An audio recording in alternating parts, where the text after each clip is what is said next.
Okay, so we continue with this course. Last time we saw that the energy is given by the radical of p squared, c squared, of course, the three-dimensional p, plus m squared c to the power 4. And for a photon, we found that the energy is equal to the term c times the length of the 4 momentum p, c times p.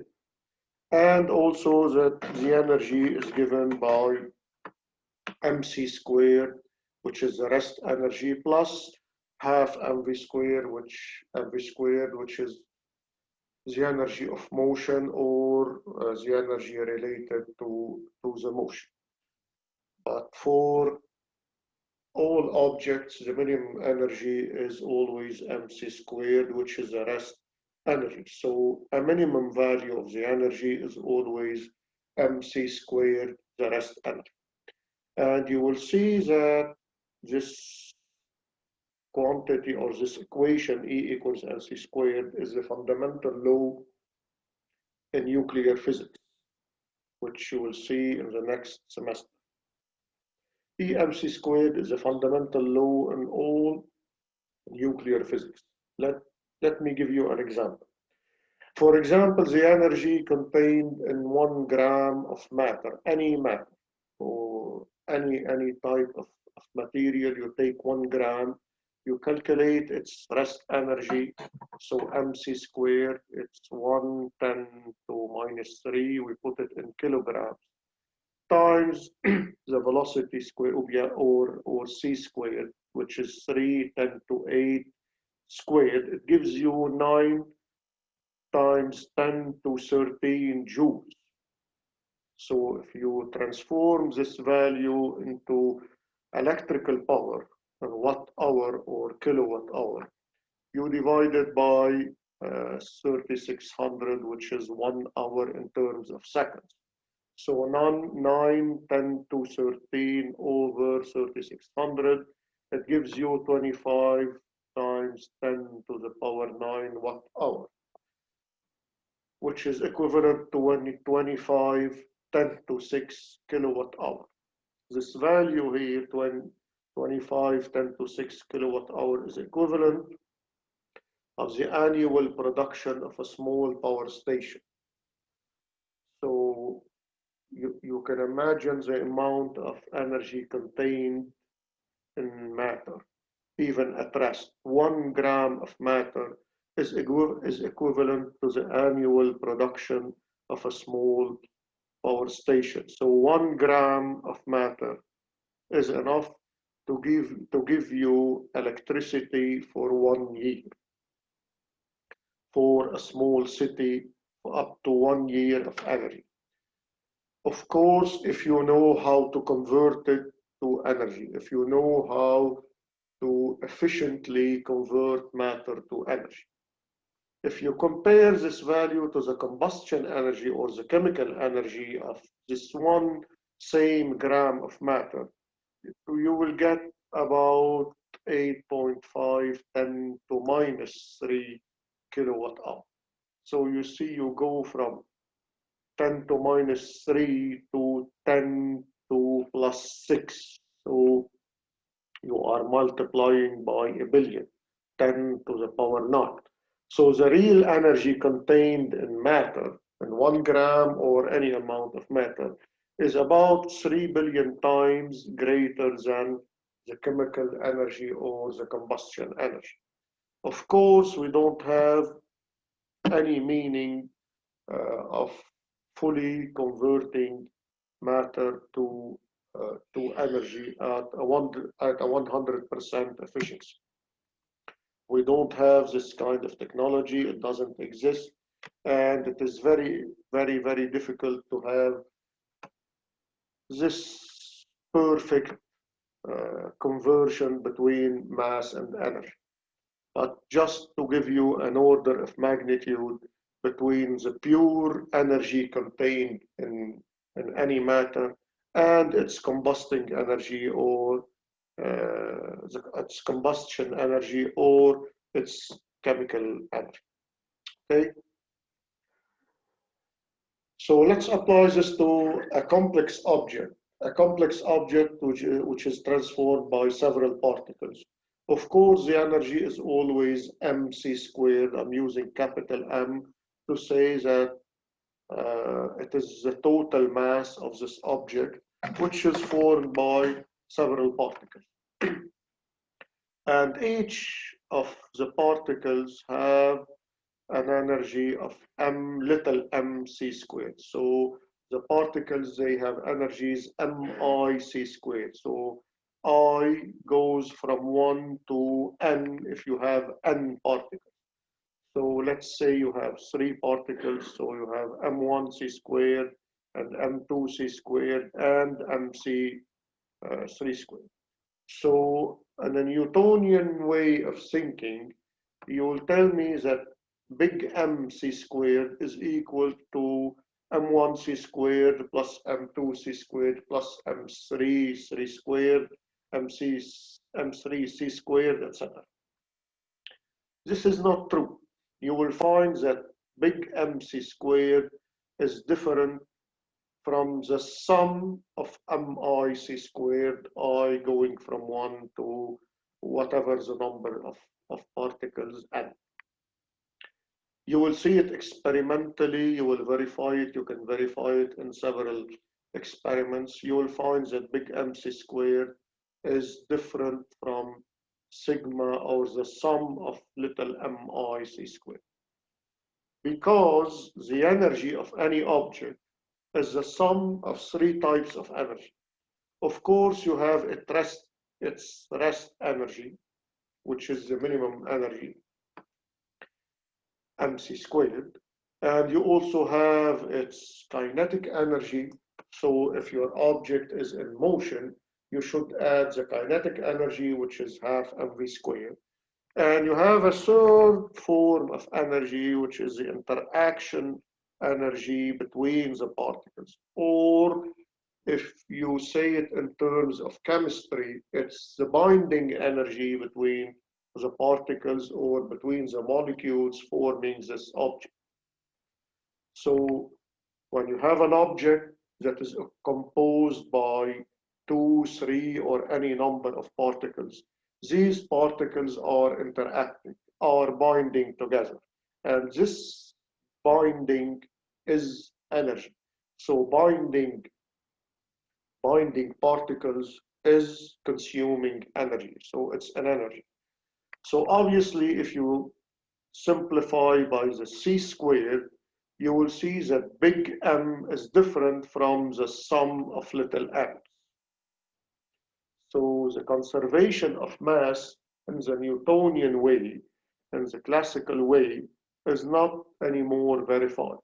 Because if you're talking classical physics or Newtonian physics, Newton will tell you that big M is equal to the sum of the components is the sum of little m that are composing the big object.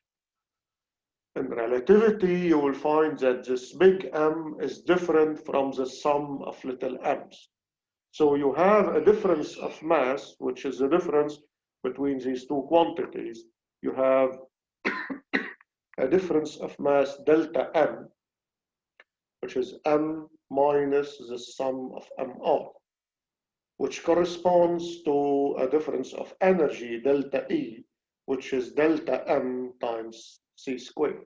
So let's consider a particle. If you take, for example, a particle, any radioactive particle which has a mass big M, that disintegrates into 2 masses M1 and M2.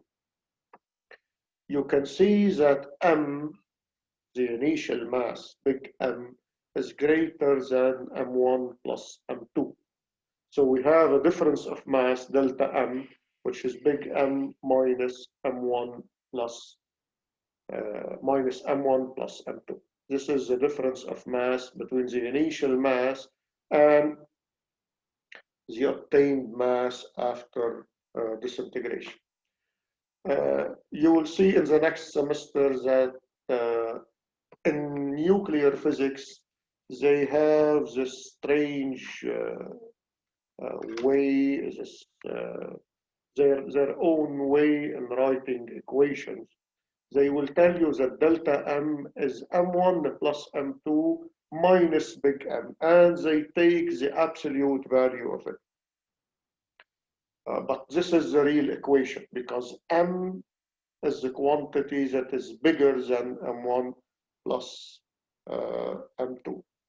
So in nuclear physics, I don't know why they do it in the opposite direction, but this is the real equation. So delta M is equal to M minus M1 plus M2. So the corresponding energy or the binding energy is indeed equal to this delta M times C squared, which is delta E.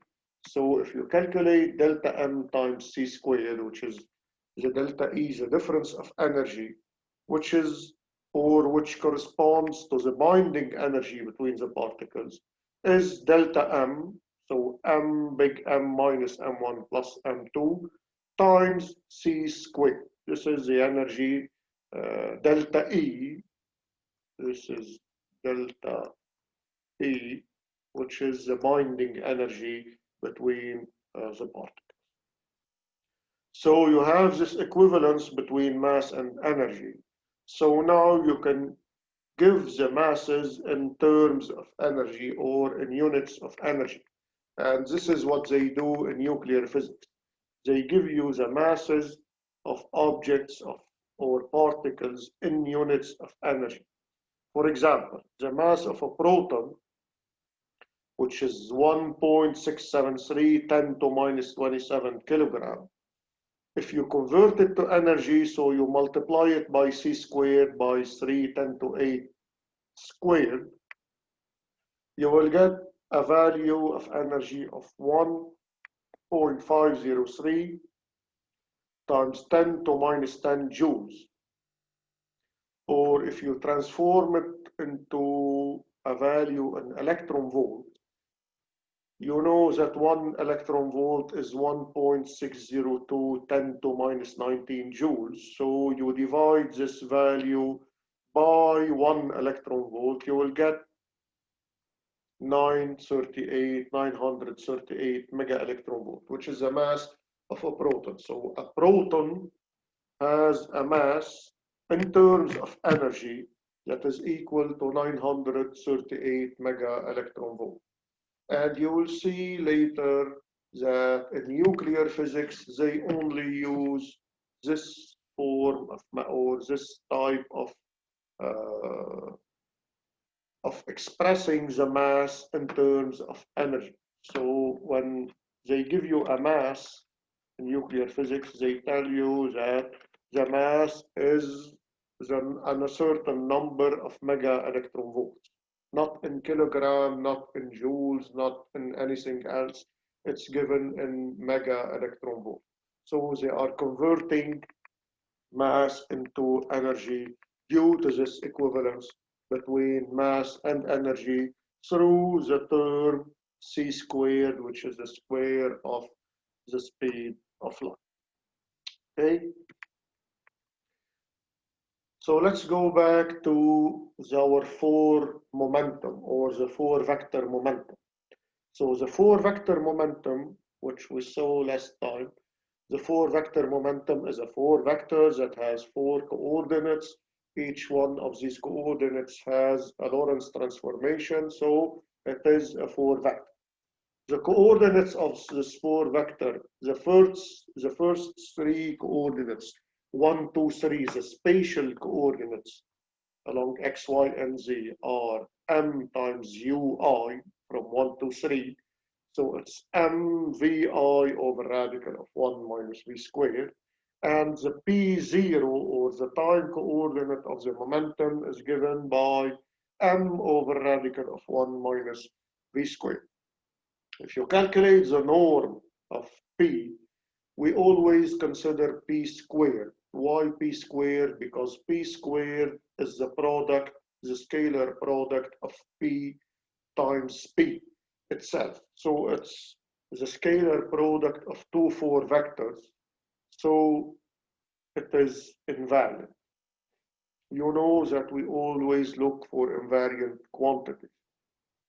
So P times P is the scalar product of two 4 vectors. So it is an invariant quantity. An invariant quantity, so we can use it in physics. It is an invariant.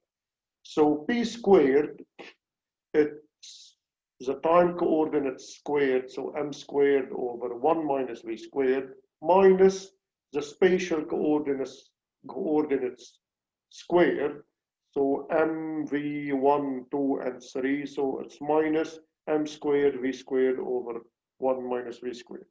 You get the m squared as a common factor, so it's 1 minus v squared over 1 minus v squared, which is equal to m squared. It is a positive quantity greater than 0, so this way, this 4 momentum, this 4 vector momentum is a time vector. So it is a vector inside the cone of light. It is a time vector. The norm is the length, the measurement of this 4 vector is greater than 0. Okay. Now let's look at the energy of a photon. You know that the energy of a photon is always expressed in terms of the frequency and the Planck's constant. So it's always given by h nu or hf, whatever you're using as a convention for any convention you are using, h nu or hf. It's always h times the frequency.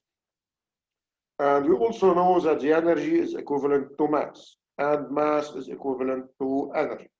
So this quantity of energy, h times f, should be equivalent to a mass times c squared, should be equivalent to energy. So, or a mass times c squared.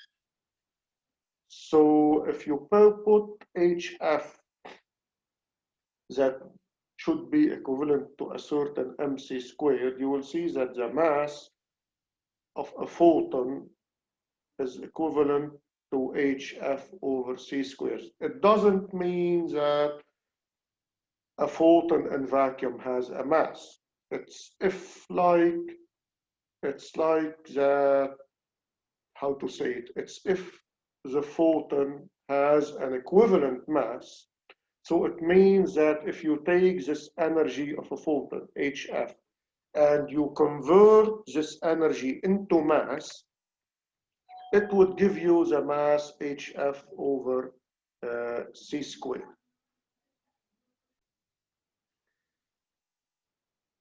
Okay, I will repeat. The quantity hf over c squared is not the mass of a photon in vacuum. It's the energy of the photon. If you convert it into mass, it would give you hf over c squared. This is the meaning of this quantity as the equivalent mass of a photon. Okay? So let's now take an example. We will consider a particle which is a positronium. A positronium is formed by a positron and electron. The positron is an electron with a positive charge, so it has the same properties of an electron except for the charge, which is positive. So a positron has the same mass of an electron, but the charge is plus the charge of an electron. So a positron is the anti-particle of the electron.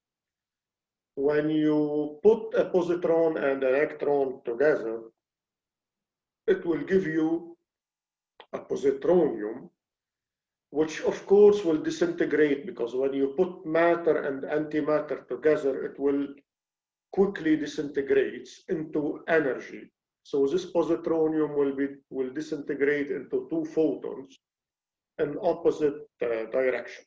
So it disappears and transform into pure energy, a mass, which is the mass of the positronium, which is equal to 2 times the mass of an electron, disappears completely and transforms into photon, two photons. So a mass transformed to a zero mass. So you see in this process, you have no conservation of conventional mass. The mass, the Newtonian idea of mass, the quantity of matter is not anymore conserved. A non-zero mass, which is the mass of the positronium, 2 times the mass of an electron, transforms completely into pure energy, so into zero mass. So what is really conserved is not the mass, it's the total energy and the momentum. The mass, the Newtonian mass, in terms of a number of particles or the number of material objects, is not the quantity that is conserved. What is really conserved is the total energy and the total momentum. So if you take this positronium at rest, so in its own frame, in its proper frame, it will be at rest. If you consider this positronium at rest, so the initial momentum is zero. P initial is equal to zero. So final P, the P final should also be equal to zero because momentum is conserved. So after disintegration, the total momentum should also be zero. This is why the photons have to be emitted exactly in opposite directions and with the same momentum in order to have a final momentum that is zero, because they are emitted one in this direction with a P in this direction, and the other, it has the same P in opposite direction. So the vectorial sum of the two momentums are zero. So we have a conservation of the momentum. That is why we get two photons in opposite direction, and the photons have the same energy and the same momentum. So if the initial energy is mc squared of the positronium, it has to be equal to the sum of energies of the two photons, because also we have a conservation of energy. So the initial energy mc squared of the positronium should be equal to the sum of energies of the two emitted photons after disintegration. So the mc squared should be equal to 2 times the energy of the photon, which is c times p. We saw it last time. So p of the photon, the absolute value of the momentum of the photon, is equal to half mc, or mc over 2. This is the momentum of each photon. So each one of the two photons has this momentum of half mc, and they go into opposite directions to keep the momentum equal to zero. And you can draw it in space-time. So if you take the positronium in its own frame, so it would be at rest, as a function of time, it will be always at the initial position, which is zero or any other value. And when it disintegrates, it will emit two photons in opposite direction. An opposite direction, if you draw it in space-time, so it's the first bisector on this direction, the positive direction, and the bisector on the negative direction.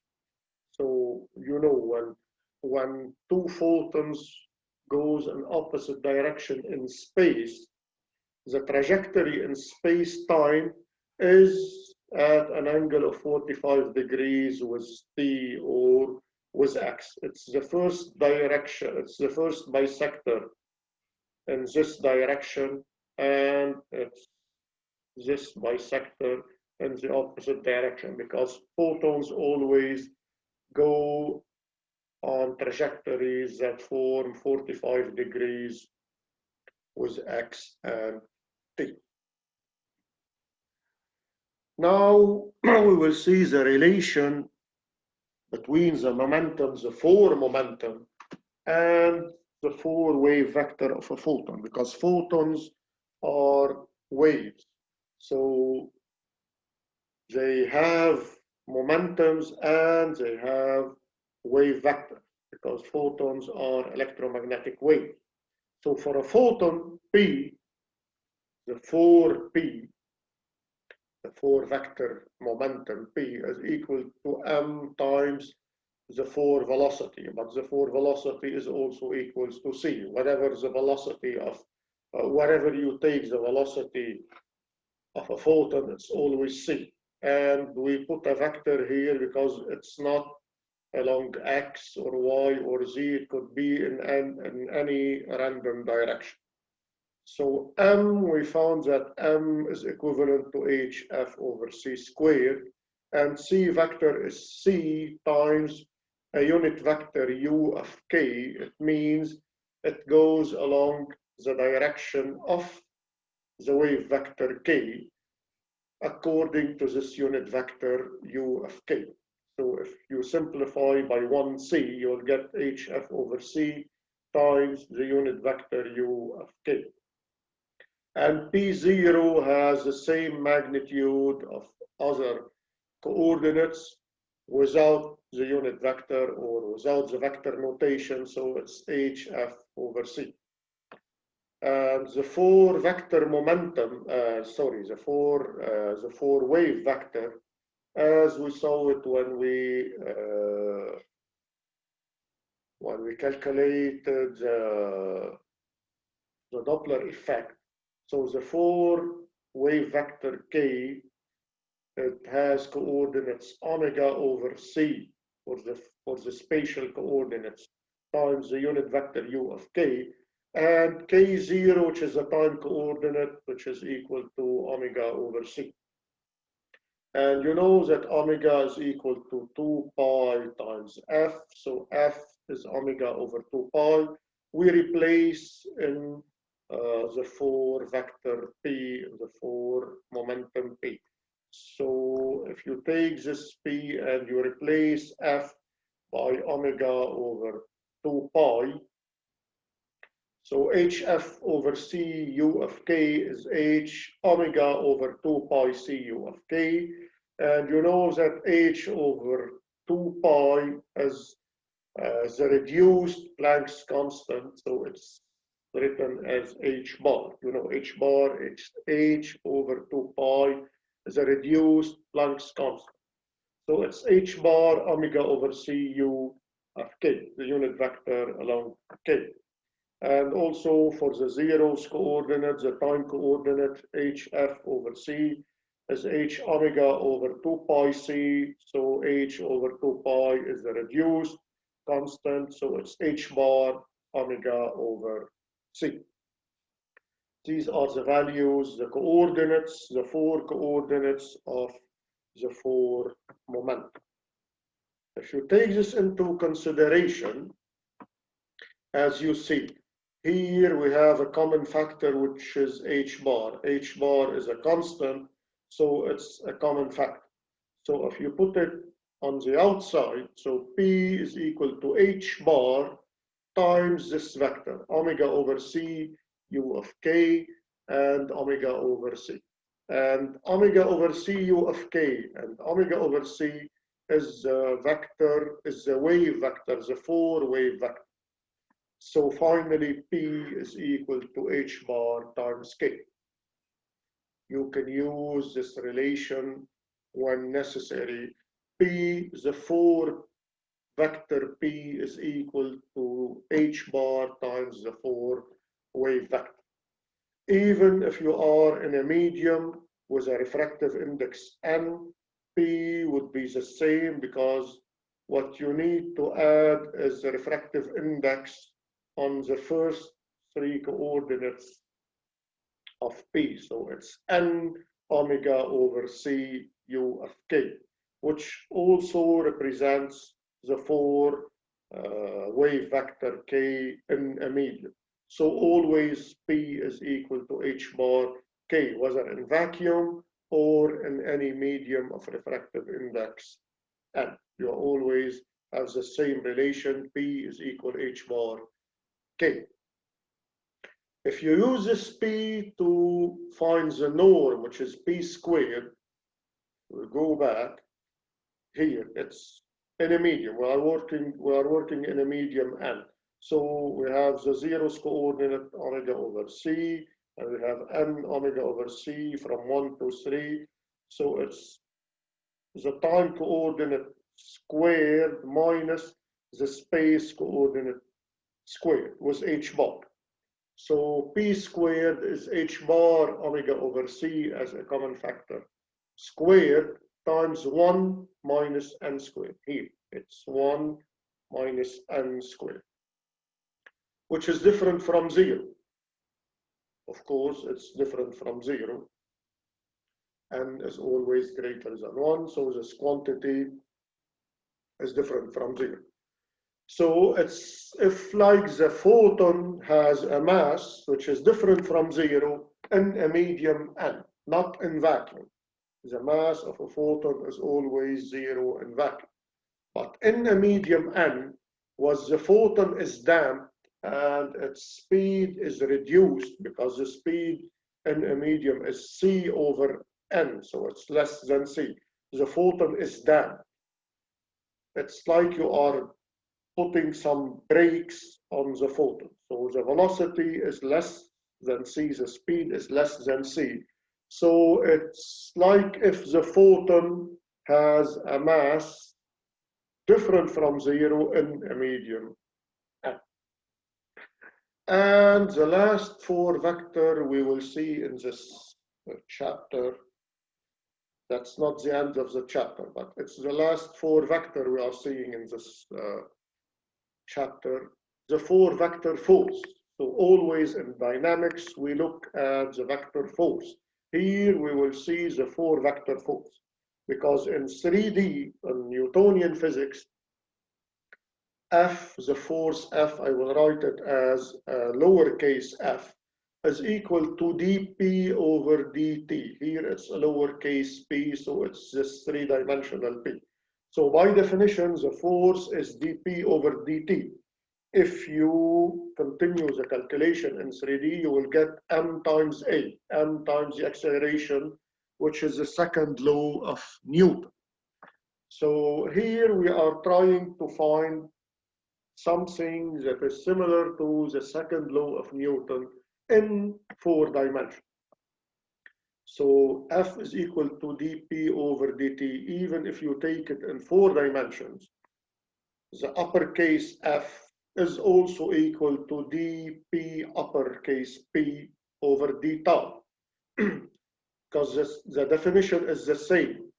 So it's the differential of the 4 vector P, the 4 vector momentum, over the differential of time. Instead of T, we use the invariant quantity of time, which is d tau, as we do it always in relativity. So this 4 vector force has coordinates dP mu over dt. Mu goes from 0 to 3, so you have dP 0 over d tau, which is the time coordinate, and dPi from 1 to 3, which are the 3 space coordinates. So the 4 vector F, for the first 3 spatial coordinates, it's dPi over d tau, and you know that d tau is a radical of 1 minus v squared dt. So it's dPi from 1 to 3 over the radical 1 minus v squared dt. And dPi over dt is the 3D force Fi, F1, 2, and 3.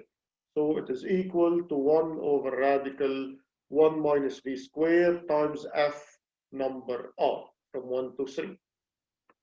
And for the zeros coordinate or the time coordinate, we have dp0 over d tau.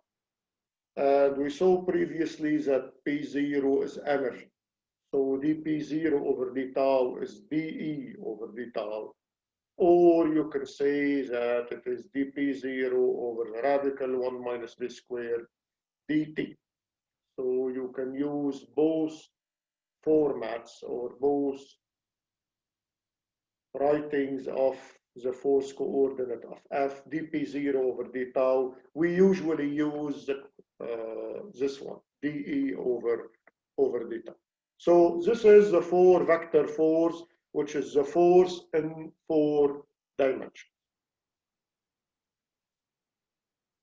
Finally, we will use this property, the same definition of the 4 force as dp over d tau. And you know that p is m times the 4 velocity. So it's m times u. And m is a constant, so you can put it outside. So it's m du over d tau. And du over d tau, we know that du over d tau is the 4 acceleration. It's the acceleration in 4 dimensions. So f is equal to m times gamma, the 4 acceleration. So we are finding an equation that is similar to the second law of Newton when you say f is equal to ma in 3D. So here in a 4-dimensional space, in a Minkowski space, the 4 force is equal to m times the 4 acceleration. And m, as we said it last time, m is the same Newtonian mass taken at rest, the inertia of an object in space. So f is equal m gamma. As a result, I will not make the demonstration. You will find that f scalar u is equal to 0, and f scalar p is of course equal to 0 because p is m times u. And you will also find that p times gamma is also equal to 0. It means that these 4 vectors are perpendicular in space-time.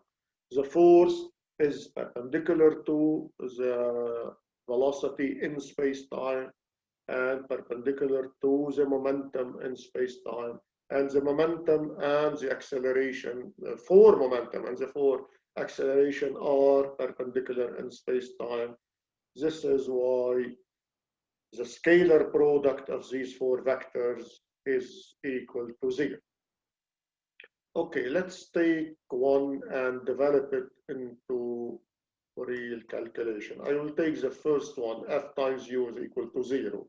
So if you multiply these 2 vectors, so f0 times u0 minus fiu.